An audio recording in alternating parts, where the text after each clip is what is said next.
আসসালামু আলাইকুম। মূলত ইমাম সাহেবদেরকে এইভাবে সম্মান করতে হয়।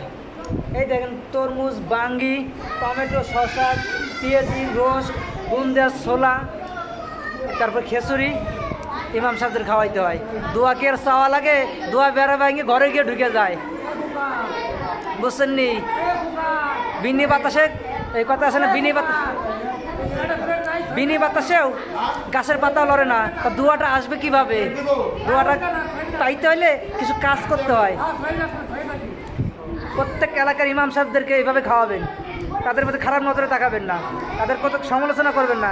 আর যদি শুনছি যে অমুক এলাকায় সমালোচনা হইতেছে ইমাম সাহেবের নিয়ে বিনা দোষে, তাই নাও আজকে পাইছি করলাম।